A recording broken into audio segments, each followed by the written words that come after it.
In this video, we're going to be talking about if mobile home investing is doomed forever or if we can continue investing in mobile homes as usual. This video is an update for July and the next couple months moving forward with regards to mobile home investing so you can be a more competent, confident mobile home investor. What we've been seeing in the industry. If you're brand new to this channel, hit that subscribe button and that like button. If you're a valued returning member, thank you so much for watching. Hit that like button or don't.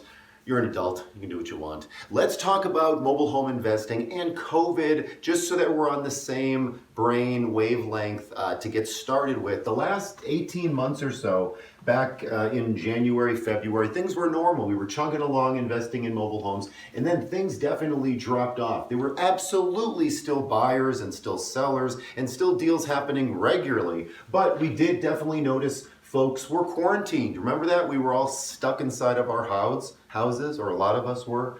Some of us didn't have jobs. We got fired, or people got real sick or passed away. I mean, just terrible stuff was happening. It took a long time, and then we kind of eked our way out of that. And I'd say for the past number of months, there's been folks that, if you mostly wanted a job or you could get a job, you could pay bills, and that's what we noticed. Now, there definitely were holdouts, and there still are a lot of holdouts of people that are 6 months, 8 months, 12 months behind, and many of those folks are not going to get caught up. There is a lot of state money or government money that was given to states for eviction diversion type of rental assistance programs.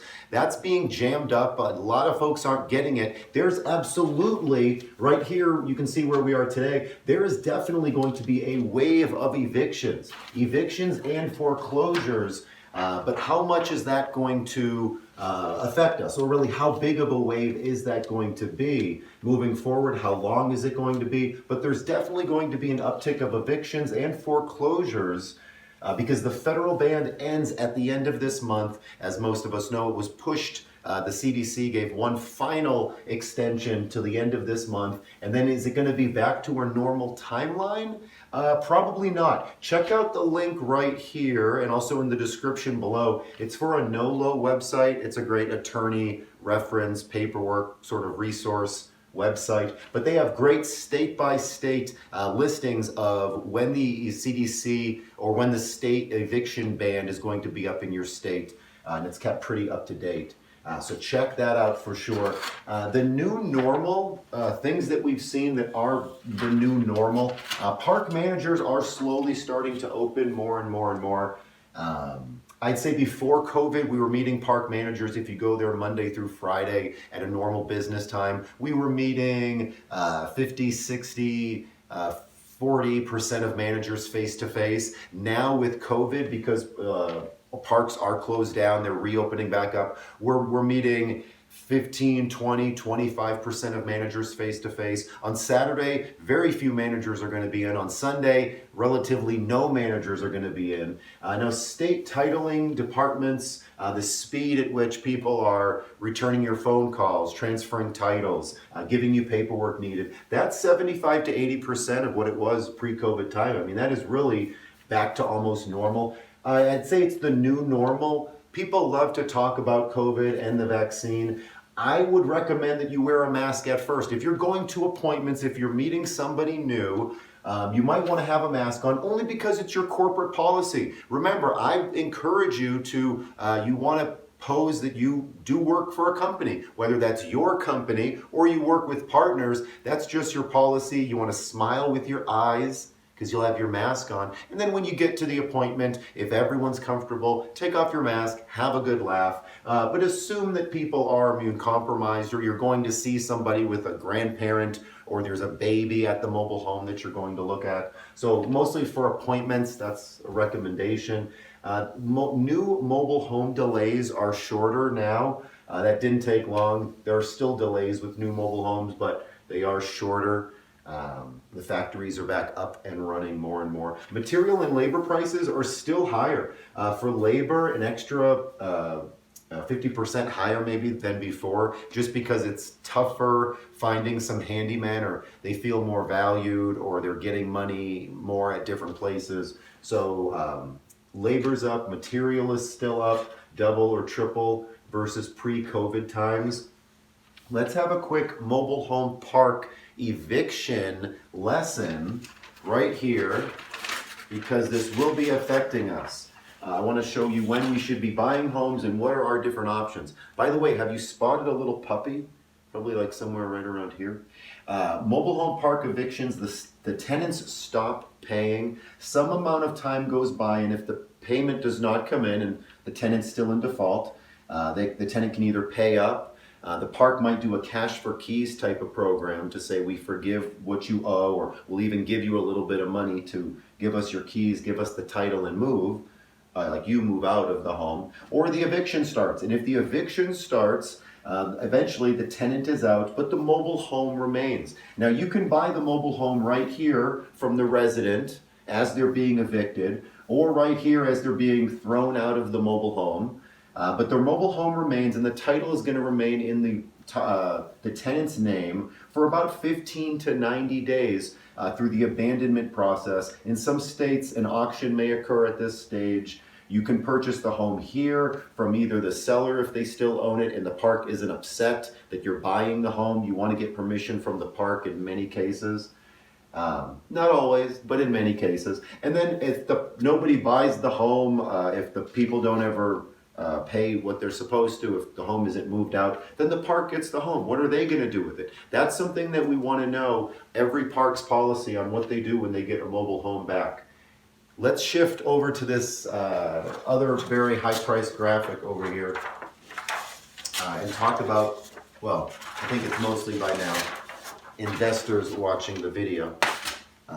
Investors, these are all people that should know you very well and should be able to find you relatively easy moving forward. Sellers, homeowners, park managers, single-family home investors, park owners, general managers of parks, regional managers of parks, mobile home dealers, banks, and lenders, and more. These folks should all know you, maybe not on a first name basis, but it's important that folks know you or be able to find you easily when they need you. Just because there is going to be this uptick of evictions, and there will be an uptick of evictions over the next few months, not right away, well, it's already starting, but definitely over the next few months. Most states will probably start their evictions at the end of July. Some states have extended it out, California until the end of September, I believe. That may continue. But we still need to act quickly. We still need to have speed as investors. Speed to go to appointments, speed to get the home under contract, speed to fund the deal, speed to close the deal. We can't steal in slow motion. Although stealing sounds bad, we want to create win-win relationships. But you get my point. We want to act quickly. Marketing, multiple ways. We don't want to be a one-hit wonder. We want to help people in different ways, solve multiple problems, and we should find multiple ways for people to find us and for us to find sellers. I will say more so in the past year, we've been doing more deals where people have been finding us versus us finding them. But you want to have a combination of both. So important.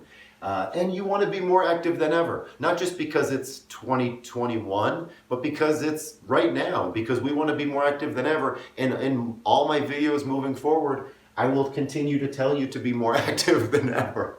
We want to keep that up moving forward while we're alive. Really, none of this should change our business much. You've heard me repeat some of this stuff before. All the same characters are there. There's still the parks that want their money, the parks that need help, lazy managers, helpful managers, rude people, folks that get themselves into trouble, folks that need to leave, folks that get sick, homes that need repairs, title problems, homes that have to be moved. It's all there. It's usual. We just need to take massive action, and in an effort to keep this video moving along, I want to mention some other mobile home updates. Probably this I could have mentioned right here under the new normal. I'd say that's the same increased number of cash buyers around the country. There hasn't been an uptick or anything there really. This allows us to wholesale more homes, sell more homes for cash, receive larger down payments if you're selling on payments. But yeah, there's just like an increased number of cash buyers, as you've heard me say before, because House prices are creeping up, or more than creeping up. It is pushing people that might normally buy a house or have more savings to consider a manufactured home in those metropolitan areas where they want to be. Mobile home park ownership is consolidating regionally. Big name mobile home park buyers that are buying 20 parks a year, 10 parks a year, or 50 parks a year or more, they are buying up sort of more parks regionally, which is okay. A lot of those parks are still very friendly towards us, as they've always been. Then again, if you're a rude person, or you're not a good investor, or you don't treat people well, then your experiences may differ. Some mobile home parks are changing, as they really always have. Some are changing to RVs only. Like, I want to take out my mobile homes and put in RVs because I can put a lot more RVs in there, if that's allowed in the area. They're changing from owner-occupant, that's what the OO means, owner-occupant, to rentals. So the folks inside the mobile homes, the parks are saying, you got to either sell, or you sell to us, or you bring your home out of there, because we want to basically kick all of the owner occupants out and just have park owned homes here that we can rent out. That's not very common at all. That would not be good for us as individual mobile home investors, but luckily that is not very common. It's very cash intensive. Although in a really high rental market area, you might have some park owners, if they newly buy a park, they might want to do that. Again, doesn't often happen, and things to be concerned with while you're investing, because do you buy a park that's on the market? If the new people come in and they change their whole game plan, what does that mean for you? Some parks are going from rentals to owner occupants. They're going the other way. People bought the park, every home is owned by the park, and they say, I don't want to do this. I'd rather just to give the homes to the people, that are living there. Not give them, but they want to change them from the rentals to owner occupied. That's where we can help in. We can take these rentals when the leases come up. We can buy the homes, we can fix the homes, we can put good people in the homes, or other things as well. That doesn't fit every single scenario.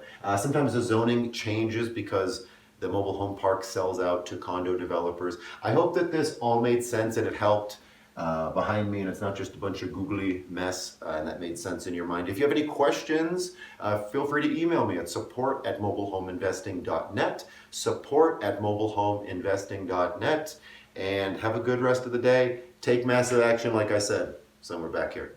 Have a good day. Bye.